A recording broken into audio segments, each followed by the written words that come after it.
خدا کا واسطہ میں بے قصور ہوں، میرا یقین کریں، وہ روحانسی ہو کر بولی تھی۔ بے قصور؟ وہ لڑکی جو رات کے 11 بجے ایک نام محرم کے ساتھ ہوٹل کے ایک پرائیویٹ کمرے میں ہو، وہ بے قصور نہیں ہوتی؟ یہ کہتے ہوئے فارس نے اس کا ہاتھ سختی سے تھام لیا تھا۔ آپ کو کیا لگتا ہے میں وہاں اپنی مرضی سے گئی تھی؟ میری دوست نے مجھے دھوکہ دیا، فارس نے ایک سرد قہقہہ لگایا۔ دوست یا وہ تمہارا پرانا آشنا تھا جس سے تم ملنے گئی تھی؟ میں آپ کی کزن ہوں، بچپن سے ہم ساتھ پڑھے ہیں، کیا آپ کو میرا یقین نہیں ہے؟ فارس نے لائٹ آف کی اور بیڈ پر لیٹ گیا۔ وہ مہر النساء مر چکی ہے۔ آج میرے سامنے جو لڑکی ہے وہ صرف میرے خاندان کے اوپر ایک دھبا ہے جسے میں نے چھپانے کے لیے نکاح کیا ہے۔ خاموشی سے وہیں پڑی رہو ورنہ میرا غصہ تم برداشت نہیں کر پاؤ گی۔ ساری رات مہرو کارپٹ پر سکڑ کر روتی رہی تھی اور دوسری طرف فارس بھی محبت اور نفرت کی جنگ میں سلگتا رہا تھا، کیونکہ وہ اپنی محبت سے جان بوجھ کر نفرت کر رہا تھا۔ شاویلا کے وسیع و عریض ڈائننگ ہال میں ناشتے کی میز سجی تھی، جہاں شاہ خاندان کے تمام افراد جمع تھے۔ سید افتخار شاہ اخبار کا مطالعہ کر رہے تھے، جبکہ رضیہ بیگم اپنی تسبیح کے دانے گراتے ہوئے کچھ پڑھ رہی تھی۔ فضا میں مکمل خاموشی تھی، جیسے سیڑھیوں سے اترتی مہر النساء شاہ کے قدموں کی چاپ نے توڑ دیا۔ مہرو نے ہلکے گلابی رنگ کا سادہ مگر نفیس سوٹ پہن رکھا تھا اور بالوں کو سلیقے سے باندھا ہوا تھا۔ السلام علیکم۔ اس نے میز کے قریب پہنچ کر دھیمے لہجے میں سلام کیا اور اپنی کرسی پر بیٹھ گئی۔ رضیہ بیگم تسبیح روک کر اسے دیکھنے لگی تھی۔ دراصل وہ دیکھ رہی تھی کہ مہرو نے سر پر دوپٹہ نہیں لے رکھا اور یہ انہیں اچھا نہیں لگ رہا تھا۔ کچھ دیر تو وہ خاموش رہیں، مگر اگلے ہی پل جب مہرو ناشتے میں مصروف ہو گئی تو انہوں نے بھی سوچ لیا کہ آج تو وہ پوتی کو ضرور سمجھائیں گی۔ مہرو بیٹا، خیال رکھنا تم اس گھر کی پہلی بیٹی ہو جو یونیورسٹی کی دہلیز پار کر رہی ہو۔ تمہارے قدموں کی لرزش ہمارے خاندان کی ساکھ گرا سکتی ہے۔ مہرو نے سامنے پڑے پراٹھے کا نوالا توڑتے ہوئے نظریں جھکا لی۔ جی دادی جان، میں اپنی حدود سے واقف ہوں۔ ابھی اس نے ناشتہ شروع ہی کیا تھا کہ ہال میں سید فارس شاہ داخل ہوا۔ سفید شلوار قمیض پر گہرے نیلے رنگ کی ویسٹ کوٹ پہنے وہ اپنی وجاہت سے پورے کمرے کا مرکز بن گیا تھا۔ اس نے سب کو سلام کیا اور مہرو کے بالکل سامنے بیٹھ گیا۔ فارس کی تیکھی نظریں ایک لمحے کے لیے مہرو پر ٹھہریں اور پھر اس نے نظریں ہٹا لیں۔ سنا ہے یونیورسٹی میں آج کل پڑھائی کم اور فیشن زیادہ ہوتا ہے۔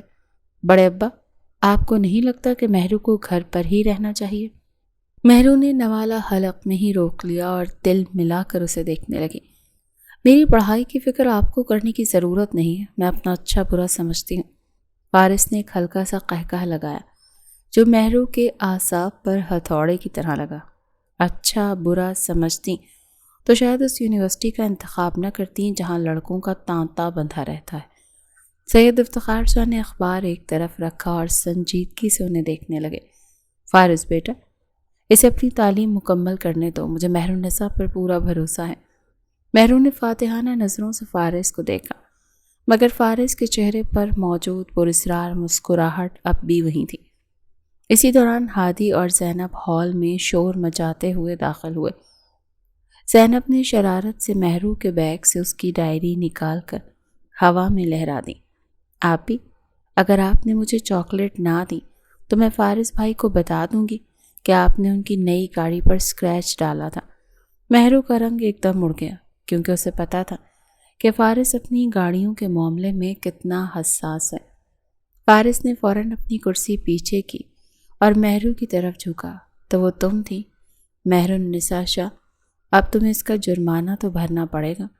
مہرو نے بیگ زینب سے چھیننے کی کوشش کی اور غصے سے فارس کو دیکھنے لگی۔ وہ اتفاق سے ہوا تھا، اور ویسے بھی آپ کی گاڑی گیراج کا آدھا راستہ روکے کھڑی تھی۔ اس کے منہ سے یہ سن کر فارس کا دماغ گھوم گیا تھا، کیونکہ وہ اپنے منہ سے اقرار کر رہی تھی راستہ روکنا تو میری پرانی عادت ہے، ابھی تو صرف گاڑی نے راستہ روکا ہے، آگے آگے دیکھو میں تمہارے ساتھ کیا کیا روکتا ہوں۔ مہرو نے غصے سے اپنا بیگ اٹھایا اور ناشتہ چھوڑ کر وہاں سے چلی گئی۔ فارس کی آواز مہرو کے علاوہ کسی نے نہیں سنی تھی۔ کیونکہ سب بڑے اپنے ناشتے میں مصروف تھے، اسی لیے اسے کوئی پرواہ نہیں تھی۔ یونیورسٹی پہنچتے ہی مہرو کا سامنا کوریڈور میں ایک لڑکی سے ہوا جو تیزی سے چلتی ہوئی اس سے ٹکرا گئی۔ مہرو کی کتابیں زمین پر بکھر گئیں اور اس کا سفید دوپٹہ بھی گندا ہو گیا۔ سامنے کھڑی لڑکی زروا تھی، جس کے چہرے پر کوئی شرمندگی نہیں تھی۔ اندھی ہو کیا؟ دیکھ کر نہیں چل سکتی؟ زروا نے الٹا مہرو پر چلانا شروع کر دیا، حالانکہ غلطی اسی کی تھی۔ مہرو نے خاموشی سے اپنی کتابیں اٹھائیں اور اسے دیکھنے لگی۔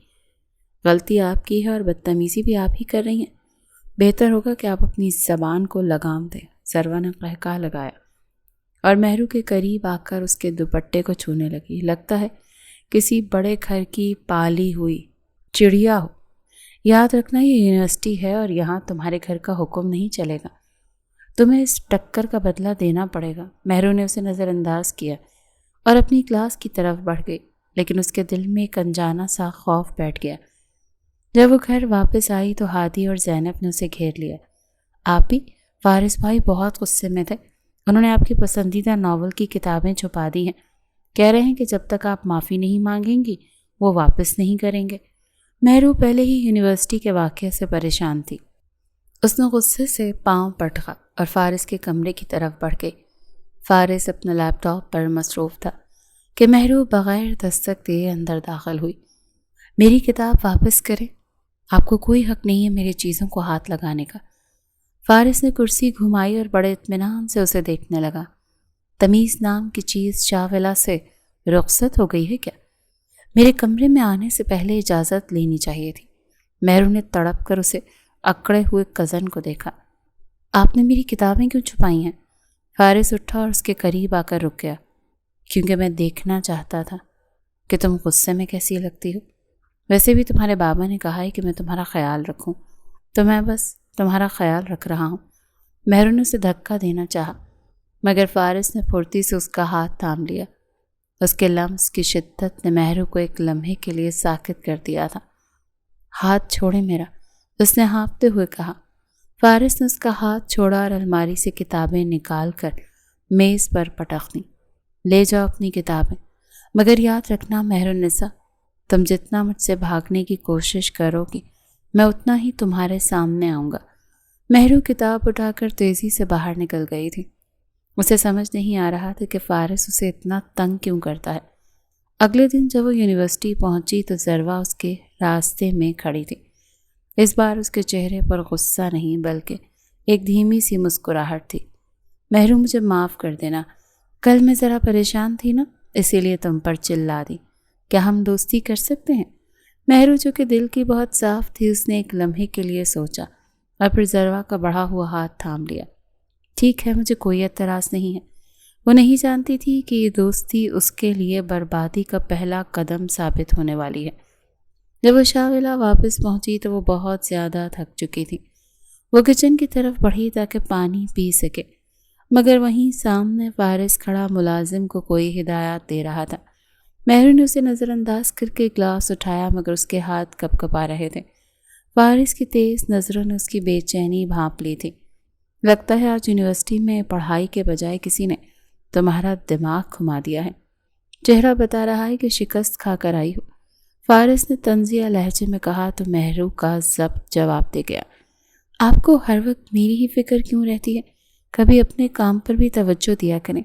آپ کی ان فضول باتوں کی وجہ سے میرا سر پھٹ رہا ہے۔ ابھی وہ مڑی ہی تھی کہ اس کا پاؤں پھسلا اور وہ گرنے ہی والی تھی کہ فارس نے تیزی سے آگے بڑھ کر اسے بازو سے تھام لیا، مگر اسی کشمکش میں مہرو کے ہاتھ میں موجود پانی کا گلاس فارس کی سفید قمیص پر الٹ گیا۔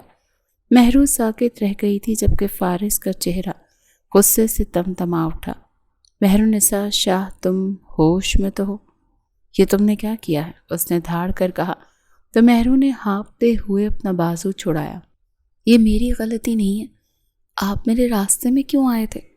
اور چھوڑے مجھے، آپ کا تو بس نام ہی کافی ہے دوسروں کو اذیت دینے کے لیے۔ فارس نے اس کی کلائی اتنی سختی سے جکڑی کہ مہرو کی آنکھوں میں پانی آ گیا۔ تمہاری یہ زبان درازی ایک دن تمہیں بہت مہنگی پڑے گی مہرو۔ ابھی تو صرف قمیض گیلی ہوئی ہے، دعا کرو میری انا پر آنچ نہ آئے۔ اس نے جھٹکے سے اسے چھوڑا اور غصے میں پیر پٹکتا ہوا اپنے کمرے کی طرف بڑھ گیا۔ مہرو وہیں کھڑی اپنی سرخ ہوتی کلائی کو دیکھتی رہ گئی تھی۔ اسے سمجھ نہیں آ رہا تھا کہ وہ اس شخص سے جیت کیوں نہیں پاتی۔ اگلے دن جب مہرو یونیورسٹی کے گیٹ پر پہنچے تو ذروا پہلے ہی سے وہاں موجود تھے۔ مہرو نے اسے دیکھ کر راستہ بدلنا چاہا مگر ذروا دوڑتی ہوئی اس کے پاس آ گئی۔ مہرو نے کل دوستی کا ہاتھ تو بڑھا لیا تھا لیکن وہ سارا دن سوچتی رہی کہ ذروا ٹھیک لڑکی نہیں ہے، اسی لیے ہی وہ راستہ بدلنے لگی تھی۔ ذروا کے ہاتھ میں خوبصورت گلدستہ اور چاکلیٹ کا ڈبہ تھا۔ مہرو پلیز رک جاؤ، کیا اب بھی تم مجھ سے ناراض ہو؟ دراصل میرے گھر کے حالات کچھ ٹھیک نہیں ہے نا، اسی لیے میں نے تم پر غصہ نکال دیا تھا۔ کیا ہم اپنی لڑائی ختم کر سکتے ہیں؟ اس نے ایک لمحہ تأمل کیا اور پھر مسکرا کر ذروا کا ہاتھ تھام لیا۔ کوئی بات نہیں ذروا، میں بھی شاید کچھ زیادہ ہی بھول گئی تھی۔ ذروا کی آنکھوں میں ایک مکارانہ چمک آئی جو مہرو نہیں دیکھ سکی تھی، اور پھر وقت یوں ہی گزرتا گیا۔ اب ان دونوں کے درمیان اچھی خاصی دوستی ہو چکی تھی۔ آج فری ٹائم میں وہ دونوں کینٹین میں بیٹھی تھی۔ مہرو پرسوں میری برتھ ڈے ہے، میں نے ایک بہت بڑی پارٹی رکھی ہے، تمہیں ضرور آنا ہوگا۔ مہرو نے گھبرا کر نفی میں سر ہلایا۔ نہیں ذروا، میرے گھر میں رات کو باہر جانے کی بالکل اجازت نہیں ہے، خاص طور پر بابا، وہ تو کبھی نہیں مانیں گے۔ ذروا اس کا ہاتھ پکڑ کر اصرار کرنے لگی۔ دیکھو نا مہرو، میں نے سب دوستوں کے لیے یہ سب پلان کیا ہے، صرف 1 گھنٹے کے لیے آ جانا۔ ہم ہوٹل کے VIP ہال میں کیک کاٹیں گے اور تم 10 بجے تک واپس چلی جانا۔ اپنے بابا سے کہنا کسی پروجیکٹ کے سلسلے میں رکنا پڑا ہے، وہ مان جائیں گے۔ مہرو پہلے تو ہچکچائی مگر ذروا کی جذباتی باتوں نے اسے مجبور کر دیا۔ اس نے سوچا کہ صرف 1 گھنٹے کی ہی تو بات ہے، کیک کٹنے کے فوراً بعد وہ گھر آ جائے گی۔ گھر پہنچ کر مہرو نے بہت ہمت جمع کی تاکہ اپنے باپ سے بات کر سکے۔ بابا، میری ایک دوست کی سالگرہ ہے، اس نے بہت اصرار کیا ہے، کیا میں صرف 1 گھنٹے کے لیے جا سکتی ہوں؟ میں جلدی واپس آ جاؤں گی۔ افتخار شاہ نے پہلے تو منع کیا مگر مہرو کی معصومیت اور اس کی پہلی بار کسی فرمائش کرنے پر ان کا دل پگھل گیا۔ ٹھیک ہے بیٹا، میں ڈرائیور کو ساتھ بھیج دوں گا مگر یاد رکھنا 9 بجے سے پہلے تمہیں گھر ہونا چاہیے۔ مہرو نے خوشی سے ان کا ہاتھ چوما مگر اسے کیا پتا تھا کہ ڈائننگ ہال کے کونے میں کھڑا فارس یہ سب کچھ سن رہا ہے۔ اس کے ماتھے پر غصے کی لکیریں واضح تھیں۔ جیسے ہی مہرو اپنے کمرے کی طرف مڑی تو فارس نے اس کا راستہ روک لیا۔ تو اب شاہوں کی بیٹیاں راتوں کو ہوٹلز میں پارٹی کریں گی؟ مہرو، تم نے بڑے ابا کو تو بیوقوف بنا لیا مگر یاد رکھنا میں تمہارے ہر قدم پر نظر رکھے ہوئے ہوں۔ مہرو نے کاندھا اچکا کر اسے دیکھا۔ مجھے آپ کو صفائی دینے کی کوئی ضرورت نہیں ہے، بابا نے مجھے اجازت دے دی ہے اور میں جاؤں گی۔ فارس کو غصہ آ گیا۔ جاؤ، شوق سے جاؤ، مگر یہ یاد رکھنا کہ کچھ راستے واپسی کا راستہ بند کر دیتے ہیں۔ اس کی آواز میں ایک ایسی تنبیہ تھی جس نے مہرو کے اندر ایک لمحے کے لیے لرزہ طاری کر دیا مگر اس نے اپنی انا کی خاطر اس سب کو نظر انداز کر دیا۔ پارٹی والی رات مہرو نے ایک بلیک کلر کا فراک پہنا اور ہلکا سا میک اپ کر کے نیچے پہنچ گئی۔ جب وہ نیچے آئی تو فارس ہال میں صوفے پر بیٹھا کسی فائل کا مطالعہ کر رہا تھا۔ اس نے سر اٹھا کر مہرو کو دیکھا تو اس کی نظریں مہرو کے حسن پر تھم سی گئی۔ وہ بلا کی حسین لگ رہی تھی مگر اس کا یوں بند سور کر باہر جانا فارس کے اندر ایک آگ لگا رہا تھا۔ مہرو نے اسے دیکھے بغیر باہر گاڑی کھڑی کی اور اس کا رخ کیا۔ جب وہ اس جگہ پہنچی جسے ذروا نے ہوٹل کہا تھا تو وہاں کی چکا چوند اور میوزک دیکھ کر مہرو کے قدم تو ٹھٹک گئے۔ وہ ایک مشہور نائٹ کلب کے اوپر بنا ہوا ایک پرائیویٹ ہال تھا۔ ذروا نے دوڑ کر اس کا استقبال کیا اور اسے اندر لے گئی۔ آؤ مہرو، تم بہت پیاری لگ رہی ہو، یہ لو جوس پیو، ابھی کیک کٹنے ہی والا ہے۔ مہرو نے جوس کا گلاس پکڑ لیا اور دوسری طرف شاہ ولا میں فارس بے چینی سے ٹہل رہا تھا۔ اس نے اپنے ایک دوست کو فون کیا جس نے اسے بتایا کہ جس ہوٹل کا نام مہرو نے لیا ہے وہاں آج ایک بہت بڑی نجی پارٹی ہے جو بدنام زمانہ لوگوں کا گڑھ ہے۔ فارس کا پارا ہائی ہو گیا تھا۔ اس نے اپنی گاڑی کی چابی اٹھائی اور طوفانی رفتار سے باہر نکل گیا۔ اسے اپنا خون کھولتا ہوا محسوس ہو رہا تھا۔ ہوٹل کے ہال میں مہرو کو اپنا سر چکراتا ہوا محسوس ہو رہا تھا۔ اس نے ذروا کو پکارنا چاہا مگر اس کی آواز نہیں نکل رہی تھی۔ ضروا مجھے گھر جانا ہے، میری طبیعت ٹھیک نہیں ہے۔ ضروا نے ایک زہریلی مسکراہٹ کے ساتھ اسے دیکھا اور ایک لڑکے کی طرف اشارہ کیا جو کافی دیر سے ہی مہرو کو تاڑ رہا تھا۔ ابھی تو پارٹی شروع ہوئی ہے مہرو، تھوڑی دیر اس کمرے میں آرام کر لو پھر چلی جانا۔ وہ لڑکا جس کا نام ظاہر تھا مہرو کو سہارا دے کر ایک قریبی کمرے میں لے جانے لگا۔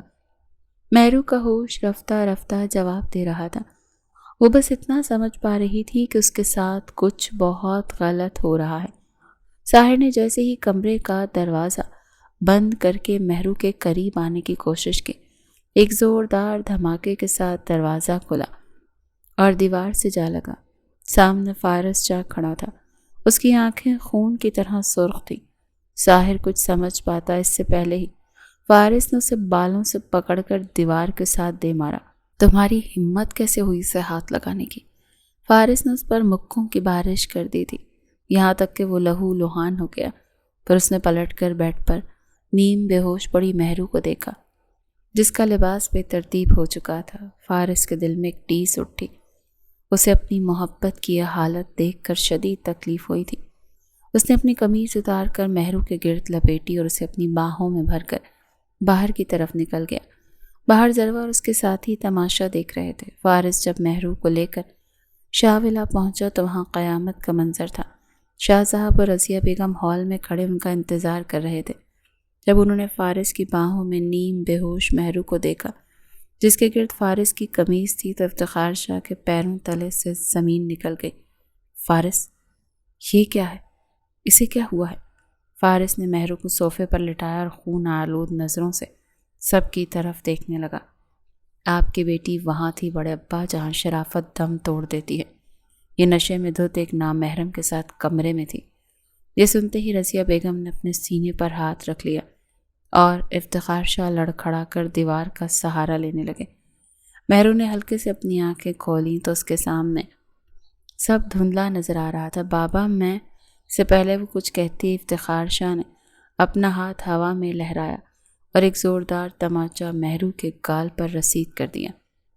خاموش ہو جاؤ، تم نے آج ہمارے خاندان کی دستار مٹی میں ملا دی۔ میں نے تمہیں پڑھنے بھیجا تھا، بدنامی کروانے نہیں۔ نازیہ بیگم روتی ہوئی آگے بڑھی اور مہرو کو سینے سے لگا لیا۔ نہیں شاہ صاحب، میری بیٹی ایسی نہیں ہے، اس کے ساتھ ضرور کسی نے دھوکہ کیا ہے۔ فارس نے حقارت سے مہرو کو دیکھا۔ دھوکہ نہیں چچی جان، یہ اپنی مرضی سے وہاں گئی تھی۔ اس کی آزاد خیالی آج ہم سب کے لیے وبال بن گئی ہے۔ مہرو کو کچھ سمجھ نہیں آ رہا تھا، وہ بس سسکیاں بھر رہی تھی، یہاں تک کہ وہ دوبارہ بے ہوشی کی آغوش میں چلی گئی۔ صبح جب مہرو کی آنکھ کھلی تو اسے اپنا جسم ٹوٹتا ہوا محسوس ہوا۔ اسے گزشتہ رات کا کچھ خاص یاد نہیں تھا، بس اتنا پتا تھا کہ وہ پارٹی میں گئی تھی اور پھر سب اندھیرا ہو گیا۔ وہ بھی اٹھنے کی کوشش کر ہی رہی تھی کہ کمرے کا دروازہ زور سے کھلا اور فارس اندر داخل ہوا۔ اس کے چہرے پر موجود نفرت دیکھ کر مہرو کا دل ڈوبنے لگا تھا۔ ہوش آ گیا شاہوں کی شہزادی کو؟ فارس نے بیٹھ کے قریب آ کر اسے بازو سے جکڑا اور اسے اٹھنے پر مجبور کر دیا۔ چھوڑیں مجھے فارس بھائی، میرا بازو دکھ رہا ہے، آپ مجھ سے کیوں چلا رہے ہیں مجھ پر؟ فارس نے اسے جھٹکے سے اپنی طرف کھینچا۔ فارس بھائی، اب یہ رشتہ بدلنے والا ہے مہر النساء، کیونکہ تم نے جو گل کھلائے ہیں نا، اس کے بعد تمہارے بابا تمہارا جنازہ اٹھانے کے بجائے تمہارا نکاح میرے ساتھ کر رہے ہیں تاکہ اس بدنامی پر پردہ ڈالا جا سکے۔ مہرو کی آنکھیں حیرت سے پھیل گئیں۔ نہیں، میں آپ سے نکاح نہیں کروں گی، میں نے کچھ غلط نہیں کیا۔ ضروا نے مجھے جوس پلایا تھا اور پھر فارس نے اس کا جبڑا اپنی گرفت میں لے لیا تھا۔ جھوٹ بولنا بند کرو، میں نے تمہیں اپنی آنکھوں سے اس شخص کے ساتھ دیکھا تھا۔ تم جیسی گندی لڑکی کے لیے تو موت بھی کم ہے، مگر میں صرف اپنے خاندان کی عزت کی خاطر یہ زہر پی رہا ہوں۔ اس نے اسے بیڈ پر واپس پٹخا اور باہر نکل گیا۔ مہرو وہیں ڈھیر ہو گئی تھی۔ اسے احساس ہوا کہ اس کی زندگی کا سب سے بھیانک دور شروع ہو چکا ہے۔ شاولہ کی فضا جو کبھی سکون کا نمونہ تھی آج سوگوار اور بوجھل ہو چکی تھی۔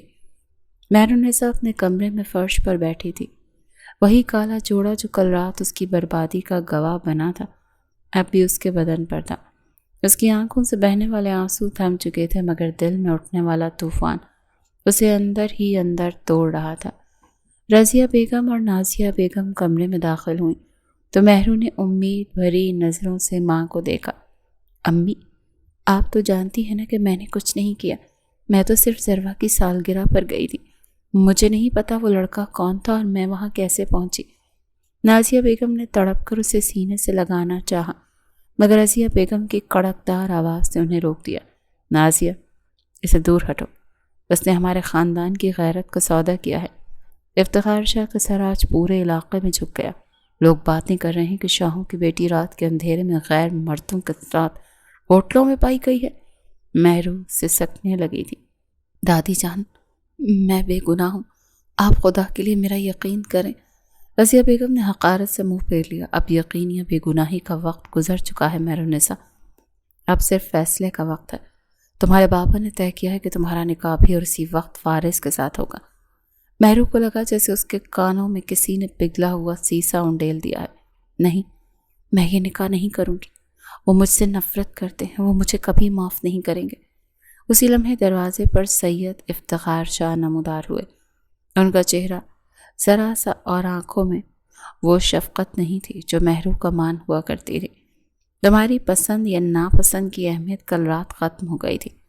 اگر تم چاہتی ہو کہ میں جیتے جی صدمے سے نہ مر جاؤں تو چپ چاپ اس نکاح کے لیے ہاں کر دو۔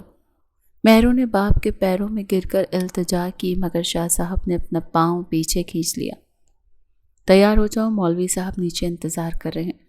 وہ یہ کہہ کر باہر نکل گئے اور مہرو کے پاس اب خاموش ہونے کے علاوہ اور کوئی راستہ نہیں تھا۔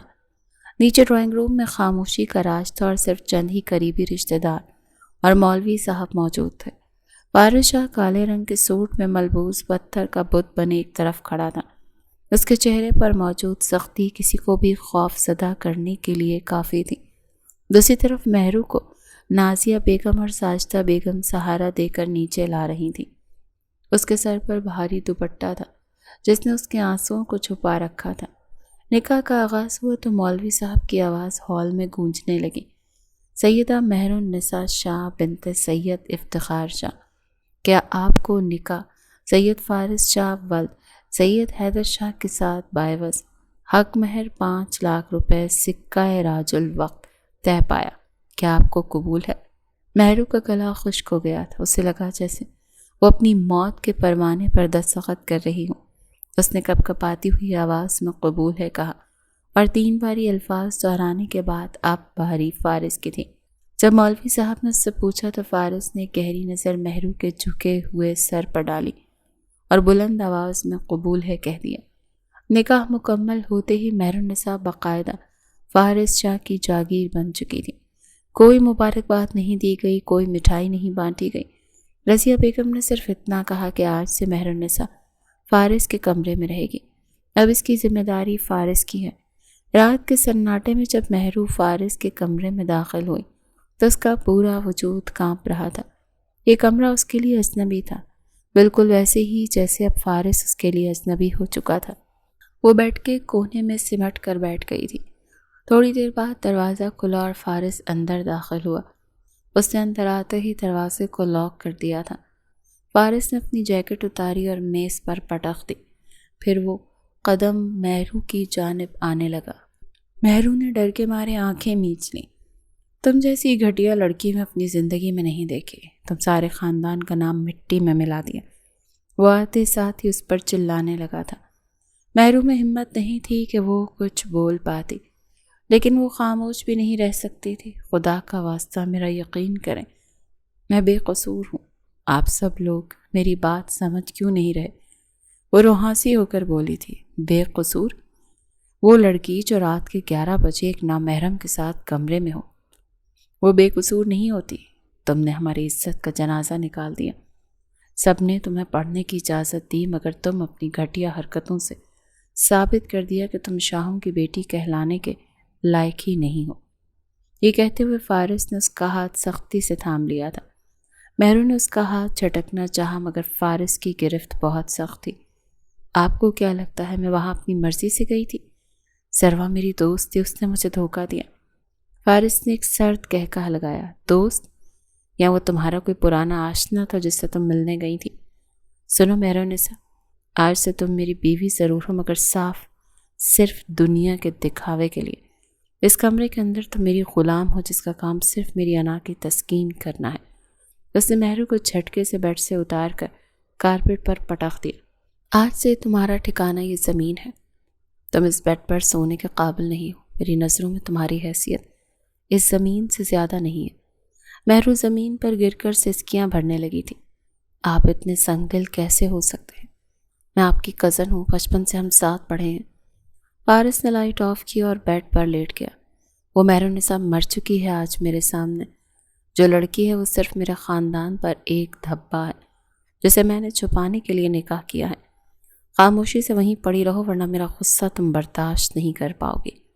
ساری رات مہرو کارپٹ پر سکڑ کر روتی رہی تھی، جسے اپنی زندگی ایک بوجھ لگنے لگی تھی، اور اگلے چند دن شاہ عالم اس کے لیے کسی جہنم سے کم نہیں تھے۔ گھر کا ہر فرد اسے حقارت کی نظر سے دیکھتا تھا، سوائے نازیہ بیگم کے، جن کی مامتاب بھی تڑپتی تھی، مگر وہ شاہ صاحب کے ڈر سے کچھ نہیں کہہ پاتی تھی۔ فارس کا رویہ دن بدن سخت ہوتا جا رہا تھا۔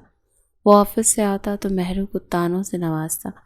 مہرو کچن میں کام کر رہی تھی تو زینب اور ہادی وہاں آ گئے۔ زینب نے شرارت سے مہرو کا دوپٹہ کھینچا۔ آپ بھی فارس بھائی کہہ رہے ہیں کہ اب آپ یونیورسٹی نہیں جائیں گی، کیا یہ سچ ہے؟ مہرو کی آنکھوں میں آنسو آ گئے۔ اس کا کریئر، اس کے خواب سب مٹی میں مل رہے تھے۔ ہادی نے معصومیت سے پوچھا، آپ ہی سب آپ سے غصہ کیوں ہے؟ کیا آپ نے کوئی غلطی کی ہے؟ مہرو کچھ نہ کہہ سکی اور وہاں سے بھاگ کر اپنے کمرے میں آ گئی۔ شام کو جب فارس واپس آیا تو مہرو نے ہمت کر کے اس سے بات کرنے کی کوشش کی۔ کیا میں اپنی یونیورسٹی دوبارہ شروع کر سکتی ہوں؟ میری پڑھائی ادھوری رہ جائے گی۔ فارس نے قمیض کے بٹن کھولتے ہوئے اسے مڑ کر دیکھا۔ یونیورسٹی تاکہ تم دوبارہ ان لڑکوں سے مل سکو؟ کبھی نہیں۔ تمہاری تعلیم کا باب اب بند ہو چکا ہے۔ اب تم صرف اس گھر کی چار دیواری میں قید رہو گی۔ مہرو نے تڑپ کر اسے دیکھا، جو پہلے سختی تو کرتا تھا مگر اب اس سختی میں بھی ایک عجیب قسم کی اذیت تھی۔ آپ مجھ پر اتنا شک کیوں کرتے ہیں؟ میں نے کہا نا کہ میں بے گناہ ہوں۔ فارس اس کے قریب آیا اور اس کے ماتھے پر اپنی انگلی جما دی۔ شک نہیں مہرو، مجھے تم پر یقین نہیں رہا، اور جس پر یقین نہ ہو اسے کھلی چھوٹ نہیں دی جاتی۔ مہرو نے غصے سے اس کا ہاتھ پرے ہٹایا۔ آپ ایک جاہل انسان کی طرح بات کر رہے ہیں۔ آپ کو میری آزادی چھیننے کا کوئی حق نہیں ہے۔ یہ سنتے ہی فارس کا پارا ہائی ہو گیا۔ اس نے ایک زوردار تماچا مہرو کے گال پر رسید کیا۔ مہرو بیڈ سے ٹکرا کر زمین پر گر پڑی۔ جس لڑکی نے اپنی عزت نیلام کر دی ہو وہ آزادی کی بات نہیں کرتی۔ یاد رکھنا مہرالنساء، اگر دوبارہ زبان چلائی تو میں بھول جاؤں گا کہ تم ایک عورت ہو۔ مہرو زمین پر پڑے اپنے گال کو سہلا رہی تھی۔ اسے تو یقین ہی نہیں آ رہا تھا کہ فارس اس پر ہاتھ اٹھا سکتا ہے۔ اس کی نفرت اب مہرو کے رگ و پیر میں اتر رہی تھی، لیکن اسی نفرت کے پیچھے فارس کا وہ ٹوٹا ہوا دل بھی تھا۔ جب بھی مہرو سے محبت کرتا تھا مگر وہ اسے تسلیم کرنے کو تیار نہیں تھا۔ اسے تڑپا کر خود بھی تڑپ رہا تھا۔ نکاح کے 15 دن بعد بھی شاہ ولا کے اس کمرے میں اجنبیت کی دیواریں پہلے سے زیادہ بلند ہو چکی تھیں۔ مہرالنساء نے خود کو ایک کونے تک محدود کر لیا تھا، جبکہ فارس کا غصہ اب خاموش نفرت میں بدل چکا تھا۔ وہ روز آفس آتا، مہرو کو نظر انداز کرتا اور اپنی فائلوں میں گم ہو جاتا، مگر اس خاموشی کے پیچھے ایک بے چینی تھی جو اسے سونے ہی نہیں دیتی تھی۔ شام کو جب سورج کی آخری کرنیں کمرے کی کھڑکی سے چھن کر مہرو کے اداس چہرے پر پڑ رہی تھی، وہ ہمت جمع کر کے فارس کے قریب پہنچ گئی۔ فارس بیڈ گراؤنڈ سے ٹیک لگائے لیپ ٹاپ میں مصروف تھا۔ مہرو کے قدموں کی آہٹ پر اس نے سر نہیں اٹھایا تھا، مگر اس کے ماتھے پر شکنیں بتا رہی تھیں کہ وہ اس کی موجودگی سے واقف ہے۔ مجھے آپ سے کچھ کہنا ہے، مہرو نے بہت دھیمے لہجے میں کہا تو فارس نے لیپ ٹاپ بند کیا اور اپنی سرد نظریں اس کے چہرے پر گاڑ دیں۔ کہو، آپ کون سی نئی فرمائش ہے؟ مہرو خشک لبوں پر زبان پھیرنے لگی۔ میرے فائنل سیمسٹر کے پیپرز قریب ہیں۔ اگر میں نے ابھی کلاسز نہ لیں تو میرا پورا سال ضائع ہو جائے گا۔ کیا میں یونیورسٹی جا سکتی ہوں؟ فارس ایک جھٹکے سے بیڈ سے اترا اور مہرو کے اتنا قریب ہوا کہ وہ اس کی تیز سانسوں کی گرمائش محسوس کر سکتی تھی۔ مہرو نے گھبرا کر پیچھے ہٹنا چاہا مگر فارس نے تیزی سے اپنا ہاتھ دیوار پر جما کر اس کا راستہ روک دیا. تاکہ تم دوبارہ اس آزادی کا جشن منا سکو جو تمہیں اس ہوٹل تک لے گئی تھی. کیا تمہیں لگتا ہے کہ میں اتنا بے وقوف ہوں؟ مہرو کی آنکھوں میں آنسو بھر آئے. خدا کے لیے فارس، میں نے کبھی آپ کا سر جھکنے نہیں دیا. وہ ایک غلطی تھی، ایک دھوکہ تھا. کیا میں پوری زندگی اسے ایک رات کی نظر ہو جائے گی؟ فارس نے اس کے چہرے کی طرف ہاتھ بڑھایا. مہرو کو لگا وہ اسے تھپڑ مارے گا. اس نے ڈر کر آنکھیں میچ لی تھیں، مگر فارس کی انگلیاں اس کے گال پر ٹھہر گئیں. اس کا لمس اتنا سخت نہیں تھا، اس میں ایک تڑپ تھی. اس نے مہرو کی ٹھوڑی پکڑی، اس کا چہرہ اوپر اٹھا لیا. تمہیں پتہ ہے مہرو، جب تم یوں ڈرتی ہو تو میرا جی چاہتا ہے کہ تم پر یقین کر لوں، مگر وہ منظر میری آنکھوں سے نہیں جاتا. فارس کا چہرہ مہرو کے اتنا قریب تھا کہ ان کی سانسیں ایک دوسرے میں الجھ رہی تھیں. مہرو کا دل زور سے دھڑکنے لگا. فارس نے اس کی آنکھوں میں جھانکا جہاں معصومیت اور درد کی ایک عجیب داستان لکھی تھی. اسی لمحے فارس کی انا اس کی برسوں کی پرانی محبت کے سامنے کمزور پڑ گئی تھی. اس نے اپنا دوسرا ہاتھ مہرو کی کمر کے گرد پھیرا اور اسے خود سے قریب کر لیا. مہرو کو الجھن سی ہونے لگی تھی، اس کا دم گھٹنے لگا تھا. فارس، یہ کیا کر رہے ہیں آپ؟ چھوڑے مجھے. اس نے اس کے سینے پر ہاتھ رکھ کر اسے دور دھکیلنے کی کوشش کی. فارس کا وجود ایک چٹان کی طرح تھا. وہ اپنی جگہ سے نہیں ہلا. کیوں؟ کیا اب اپنے شوہر کا لمس بھی تمہیں برا لگ رہا ہے، یا پھر ذہن میں ابھی وہی پرانی یادیں تازہ ہیں؟ اس کا لہجہ دوبارہ سے زہریلا ہو گیا تھا. اس نے مہرو کو جھٹکے سے خود سے دور کیا اور بالوں میں ہاتھ پھیرتے ہوئے بیڈ کی طرف مڑ گیا. ٹھیک ہے، جاؤ یونیورسٹی، مگر یاد رکھنا تم اکیلی نہیں جاؤ گے. میرا ڈرائیور تمہیں گیٹ پر چھوڑے گا اور کلاس ختم ہوتے ہی تم گاڑی میں ہونی چاہیے. اگر مجھے ایک سیکنڈ کی بھی تاخیر کی اطلاع ملی تو مہرالنساء شاہ، تم اپنی زندگی کی بدترین سزا کے لیے تیار رہنا. مہرو نے سکون کا سانس لیا، مگر اس کے دل میں ایک عجیب سی گھبراہٹ تھی. وہ کمرے سے باہر نکلنے ہی والی تھی کہ فارس کی آواز نے اسے روک دیا. اور سنو، یہ مت سمجھنا کہ میں نے تمہیں معاف کر دیا یا تم دودھ کی دھلی ہو گئی ہو. میں بس تمہیں ایک موقع دے رہا ہوں تاکہ کل کو تم یہ نہ کہہ سکو کہ میں نے تمہارا مستقبل برباد کیا. اب جاؤ یہاں سے. اگلی صبح جب مہرو تیار ہو کر نیچے آئی تو فارس ناشتے کی میز پر بیٹھا اسے ہی دیکھ رہا تھا. اس نے گہرے نیلے رنگ کا سوٹ پہن رکھا تھا جس میں وہ بلا کی حسین لگ رہی تھی. مہرو نے سفید چکن کاری کا سوٹ پہنا تھا اور سر پر دوپٹہ سلیقے سے جمایا ہوا تھا. ناشتہ کر کے جانا، فارس نے حکم دیا، مگر اس بار اس کے لہجے میں وہ کڑواہٹ نہیں تھی جو معمول کا حصہ تھی. دونوں چھوٹے ہاتھی اور زینب بھی وہاں موجود تھے. فارس بھائی، آپ تو کہہ رہے تھے کہ آپ ہی اب کبھی یونیورسٹی نہیں جائیں گے، آج اجازت کیسے مل گئی؟ فارس نے مہرو کی طرف ایک پراسرار نظر ڈالی اور دھیمے سے مسکرا دیا. کبھی کبھی دشمن کو موقع دینا پڑتا ہے ہادی، تاکہ وہ اپنی اصلیت خود دکھا سکے. مہرو نے غصے سے اسے دیکھا اور بغیر ناشتہ کیے باہر کی طرف بڑھ گئے. یونیورسٹی کا یہ دن مہرو کے لیے بہت ہی زیادہ بوجھل تھا. ذروہ اس کے پاس آئی اور دوبارہ دوستی کا ڈھونگ کرنے لگی، مگر اس بار مہرو محتاط تھے. اسے نہیں پتا تھا کہ ذروہ اور ساحر اب بھی اس کے خلاف سازشیں کر رہے ہیں. کچھ دن اسی طرح سے گزر گئے. فارس اور مہرو کے درمیان تلخیاں کم تو نہیں ہوئی تھی، مگر ایک عجیب سا کھنچاؤ پیدا ہو گیا تھا. رات کو جب فارس آفس سے لیٹ آیا تو مہرو صوفے پر بیٹھی اسی کا انتظار کر رہی تھی. وہ جیسے ہی کمرے میں داخل ہوا اس کی نظر مہرو پر پڑی، جو فوراً سے اٹھ کر اس کے لیے پانی کا گلاس لے کر کھڑی ہو گئی. فارس نے گلاس پکڑا تو اس نے انگلیاں ایک دوسرے سے ٹکرائیں. ایک کرنٹ سا مہرو کے وجود میں دوڑ گیا. فارس نے گلاس میز پر رکھا اور مہرو کا ہاتھ تھام لیا. تم آج کل بہت خاموش رہنے لگی ہو، کیا یونیورسٹی میں دل نہیں لگ رہا؟ اس نے شرارت سے اس کی ایک لٹ کو کان کے پیچھے اڑس دیا. مہرو نے ہاتھ چھڑانے کی کوشش نہیں کی. آپ چاہتے ہی یہی تھے نا کہ میں خاموش ہو جاؤں. آپ نے میری آواز چھین لی ہے فارس. فارس نے اسے اپنی طرف کھینچا اور اس کی پیشانی پر اپنے لب رکھ دیے. یہ بوسہ محبت کا تھا یا پچھتاوے کا، مہرو سمجھ نہیں سکی، مگر اس قربت نے اس کے دل میں دوبارہ سے فارس کے لیے وہ جگہ بنانی شروع کر دی جو برسوں پہلے تھی. تم بہت ضدی ہو، فارس نے سرگوشی کی. اسے حاصل کرنا چاہتا تھا، اسے اپنی باہوں میں بھر لینا چاہتا تھا، مگر پھر اسے وہی ہوٹل والا منظر یاد آ گیا اور اس نے نفرت سے اسے خود سے دور کر دیا۔ جاؤ سو جاؤ، اپنی حدیں مت بھولو۔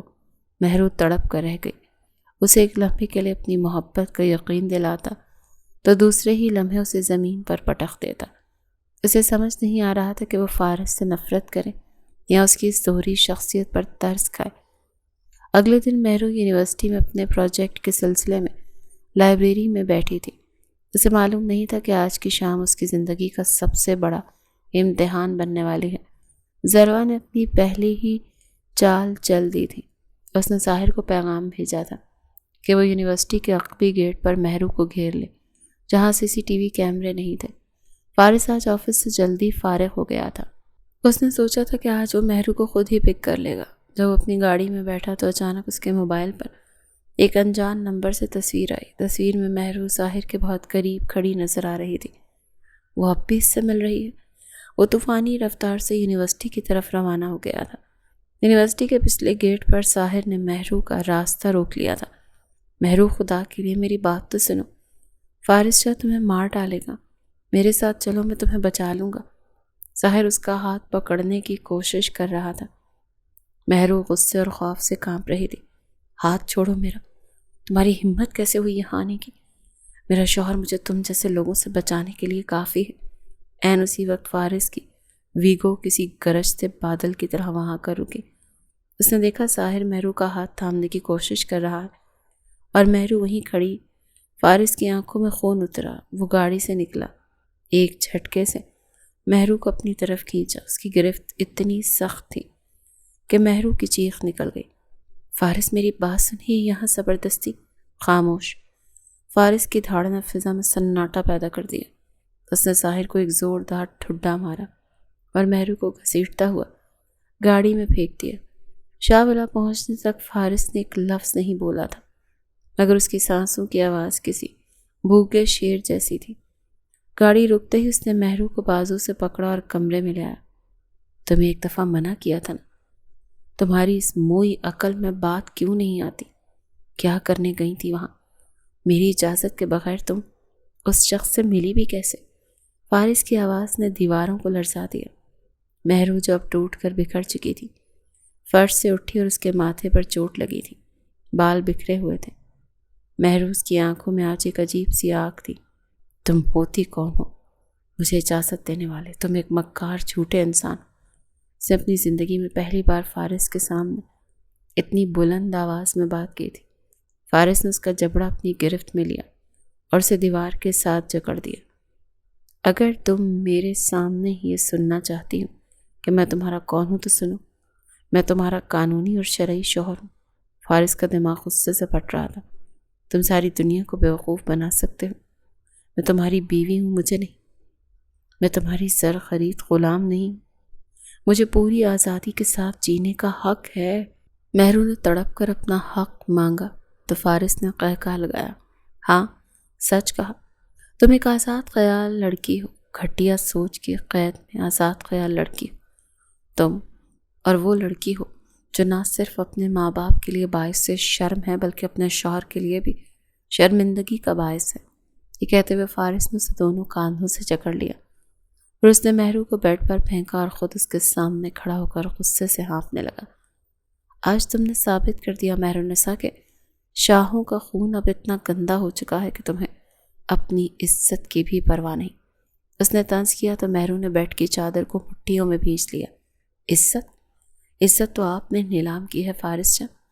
آپ نے مجھے سب کے سامنے بد کردار کہا۔ میں نے تو اس دن بھی کہا تھا کہ میں بے گناہ ہوں، آج بھی کہتی ہوں، مگر آپ کی انا بہت بڑی ہے۔ وہ بیچاری روتے ہوئے کہہ رہی تھی، مگر فارس پر اس کا کچھ بھی اثر نہیں ہو رہا تھا۔ تھوڑی دیر بعد وہ غصے سے دروازہ بند کر کے باہر نکل آیا اور کمرے میں روتی رہ گئی۔ فارس لان میں آ چکا تھا، اس کا دماغ پھٹ رہا تھا۔ اس نے کبھی سوچا بھی نہیں تھا کہ مہرو پھر سے یہ سب کرے گی۔ وہ سب سے زیادہ اذیت میں تھا کیونکہ وہ اپنی محبت سے جان بوجھ کر نفرت کر رہا تھا، جو اس کے لیے بہت زیادہ مشکل تھا۔ اگلے دن فارس ایک اہم میٹنگ کے لیے شہر کے ایک بڑے ہوٹل میں موجود تھا۔ میٹنگ ختم ہونے کے بعد جب وہ کوریڈور سے گزر رہا تھا تو اسے ایک جانی پہچانی آواز سنائی دی۔ وہ ایک پرائیویٹ کیبن تھا جس کا دروازہ ذرا سا کھلا ہوا تھا۔ یار صاحب، تم نے دیکھا مہرالنساء کا شوہر کتنا پاگل ہے؟ اس نے خود ہی اپنی بیوی کو بد کردار سمجھ لیا۔ ہمیں تو کچھ کرنا ہی نہیں پڑا، بس ایک چھوٹا سا ڈرامہ اور شاہوں کی غیرت کا جنازہ نکل گیا۔ ذروہ کی کھنکتی ہوئی آواز فارس کے کانوں میں پڑی تو اس کے قدم وہیں جم گئے۔ ہاں ذروہ، وہ تو ہے، مگر مجھے ترس آتا ہے اس معصوم پر۔ اسے تو پتہ بھی نہیں چلا کہ ہم نے اس کے جوس میں نشہ ملایا تھا۔ وہ تو بے ہوش تھی جب میں اسے کمرے میں لے گیا۔ ظاہر ان کے الفاظ نے فارس کے سینے میں جیسے دھماکہ کر دیا۔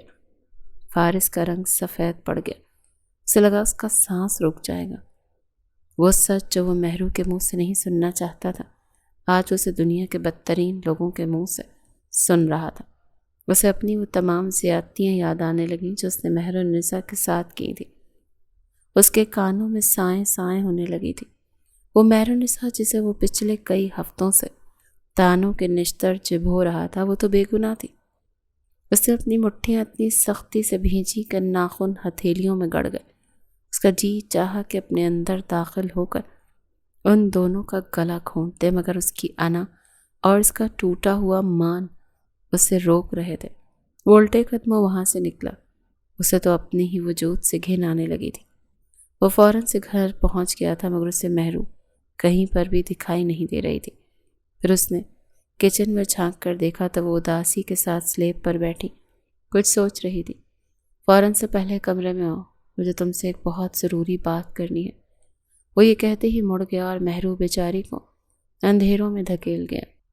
وہ خوف کے مارے سلیب سے اتر بھی نہیں پا رہی تھی، مگر اسے کمرے میں جانا ہی پڑا۔ جب وہ کمرے میں پہنچی تو وہ ایک طرف رخ کیے کھڑا تھا۔ فارس کی آنکھوں میں آنسو تھے جو مہرو نہیں دیکھ پا رہی تھی، کیونکہ اس کا رخ دوسری طرف تھا۔ وہ چپ چاپ پیچھے آ کر کھڑی ہو گئی۔ جیسے ہی فارس کو اس کی موجودگی کا احساس ہوا تو وہ پیچھے مڑ کر دیکھنے لگا، اور اس کی آنکھوں میں پہلی مرتبہ آنسو دیکھ کر مہرو ٹھٹک کر رہ گئی۔ اچانک فارس کو اپنے کوٹ کی جیب میں وہی ریکارڈنگ یاد آئی جو اس نے ہوٹل میں ذروہ اور ساحر کی گفتگو کی بنائی تھی، کیونکہ وہ گھر والوں کے سامنے بھی تو اپنی بیوی کو پاک دامن ثابت کرنا چاہتا تھا۔ اس نے کانپتے ہاتھوں سے وہ ریکارڈنگ چلائی اور فون مہرو کے قریب کر دیا۔ کمرے میں ذروہ کا مکارانہ ہنسی اور ساحر کا اعتراف گونجنے لگا تھا۔ مہرو نے وہ آواز سنی تو اس کی آنکھیں پھیل گئیں۔ یہ آپ کو کہاں سے ملا؟ اس نے سسکتے ہوئے پوچھا تو فارس کا ہاتھ لرزنے لگا۔ فون اس کے ہاتھ سے چھوٹ کر قالین پر جا گرا، پھر وہ دھڑام سے فرش پر مہرو کے قدموں میں گر پڑا۔ میں کتنا بڑا گنہگار ہوں مہرو، میں نے اپنی ہی جنت کو جہنم بنا دیا۔ مجھے مارو، مجھے ختم کر دو، مگر خدا کے لیے مجھے معاف کر دو۔ وہ کسی چھوٹے بچے کی طرح مہرو کے پاؤں پکڑ کر رونے لگا۔ مہرو نے اپنا قدم پیچھے کر لیا تھا کیونکہ یہ اس کا وقت تھا۔ فارس، کیا آپ کو لگتا ہے کہ یہ معافی کا ایک لفظ میرے ان زخموں کو بھر دے گا؟ آپ نے مجھے زر خرید غلام کہا، آپ نے مجھ پر ہاتھ اٹھایا، آج میں آپ سے نفرت کرتی ہوں، مجھے اس نکاح سے آزادی چاہیے۔ فارس تڑپ کر اٹھا اور اسے اپنی باہوں میں بھر لیا۔ اس نے مہرو کو اتنی سختی سے اپنے سینے سے لگایا کہ مہرو کا سانس رکنے لگا تھا۔ نہیں، میں تمہیں آزاد نہیں کروں گا، تم میری روح ہو، میری زندگی ہو تم۔ میں نے غلطی کی تھی، میں اندھا ہو گیا تھا، مگر میں تمہیں کہیں نہیں جانے دوں گا۔ اس نے مہرو کے چہرے کو چومنا شروع کر دیا تھا۔ اس کے آنسو مہرو کی گالوں پر گر رہے تھے۔ مجھے چھوڑ دیں فارس، آپ کی قربت سے مجھے گھٹن ہوتی ہے۔ مہرو نے اسے دھکا دینا چاہا، مگر فارس نے اسے مزید شدت سے جکڑ لیا تھا۔ نہیں مہرو، آج کے بعد تمہیں مجھ سے گھٹن نہیں، سکون ملے گا۔ میں تمہارے ہر آنسو کا حساب اپنے لہو سے دوں گا۔ اس نے مہرو کی پیشانی پر ایک لمبا اور عقیدت بھرا بوسہ دیا اور اسے بیڈ پر بٹھا کر خود زمین پر بیٹھ گیا۔ فارس نے اس کا ہاتھ تھام کر اپنے دل پر رکھ لیا۔ سنو مہرالنساء، یہاں صرف تمہارا نام دھڑکتا ہے۔ میں نے سب کے سامنے تمہیں رسوا کیا تھا نا، اب میں ہی سب کے سامنے تمہیں وہ مقام دوں گا جو تمہارا حق ہے۔ اسی وقت مہرو کا ہاتھ پکڑ کر نیچے لاؤنج میں لے آیا تھا۔ سب گھر والے وہیں بیٹھے تھے۔ فارس نے بلند آواز میں وہ ریکارڈنگ چلا دی۔ جب سب نے وہ ریکارڈنگ سنی تو ہر کسی کی آنکھوں میں آنسو تھے، کیونکہ کہیں نہ کہیں سب کو اس بات کا یقین نہیں آتا تھا کہ مہرو نے جان بوجھ کر یہ سب کیا ہے۔ آج سب نے دل سے مہرو کو معاف کر دیا، بلکہ الٹا اس سے معافیاں مانگی تھی۔ رات کو جب وہ کمرے میں واپس آئے تو مہرو وہیں کمرے کے کونے میں کارپیٹ پر لیٹنے لگی۔ آج سے تمہاری جگہ یہ زمین نہیں، میرا دل اور یہ بیڈ ہے۔ اس نے مہرو کو گود میں اٹھایا اور بیڈ پر بٹھا دیا۔ فارس، مجھے ابھی بھی ڈر لگ رہا ہے، مہرو نے سسکتے ہوئے کہا تو فارس نے اس کے ہاتھوں کو اپنے لبوں سے لگا لیا۔ آج کے بعد تمہیں ڈرنے کی ضرورت نہیں ہے، تمہارا شوہر تمہارا محافظ بن کر کھڑا ہے۔ میں تمہیں اتنی محبت دوں گا کہ تم اپنی ہر تکلیف بھول جاؤ گے۔ اس نے مہرو کے چہرے کو اپنے ہاتھوں کے پیالے میں بھرا اور اس کی آنکھوں میں جھانکنے لگا، جہاں اب نفرت کی جگہ ایک درد بھری محبت انگڑائی لے رہی تھی۔ تم میری شریک حیات ہو اور تمہارے بغیر فارس شاہ پہلے بھی ادھورا تھا اور اب بھی ادھورا ہے۔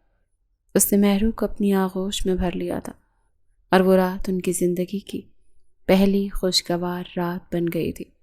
کچھ دن بعد مہرو آئینے کے سامنے کھڑی اپنا دوپٹہ سیٹ کر رہی تھی۔ مہرو نے گہرے سبز رنگ کا ریشمی سوٹ پہنا تھا۔ فارس اٹھ کر اس کے بالکل پیچھے آ کر کھڑا ہوا تھا۔ آئینے میں ان دونوں کا عکس کسی شاہکار جیسا لگ رہا تھا۔ تمہیں تیار ہونے کی ضرورت ہی کیا ہے، تم تو سادگی میں بھی قیامت ڈھاتی ہو۔ مہرو کا چہرہ شرم سے گلابی ہو گیا تھا۔ اس نے کوہنی مار کر فارس کو پیچھے ہٹانا چاہا، مگر فارس نے تیزی سے اس کی کلائی تھام لی۔ مہرو کا دل پگھلنے لگا۔ چھوڑے فارس، زینب اور ہاتھی باہر کھڑے ہوں گے، وہ پھر ہمیں تنگ کریں گے۔ مہرو نے دبی دبی ہنسی کے ساتھ کہا۔ انہیں کرنے تو تنگ، وہ بھی جانتے ہیں کہ ان کے فارس بھائی اپنی بیوی کے کتنے بڑے غلام بن چکے ہیں۔ فارس ہنستے ہوئے اس کے ہاتھ کو چومنے لگا تھا۔ آج شاہ ولا کے ہر کونے میں خوشیاں رقص کر رہی تھی۔ وہ نفرت، وہ بدگمانی، وہ جبری نکاح کی تلخی اب ایک خوبصورت داستان میں بدل چکی تھی۔ رات گئی جب وہ دوبارہ اپنے کمرے میں آئے تو چاند کی روشنی کمرے کو منور کر رہی تھی۔ فارس نے مہرو کے لیے خوبصورت سا باکس نکالا۔ یہ تمہارے لیے ہے۔ مہرو نے اسے کھولا تو اندر ایک کارڈ تھا جس پر سنہری حرفوں سے لکھا تھا، سید مہر النساء، فارس شاہ کی زندگی کا سب سے قیمتی انتخاب۔ مہرو کی آنکھوں میں خوشی کے آنسو آ گئے۔ شکریہ فارس، آج میری زندگی مکمل ہو گئی ہے۔ فارس نے اسے اپنی باہوں میں بھر لیا تھا اور ساری تلخیاں یہیں پر دم توڑ گئی تھیں۔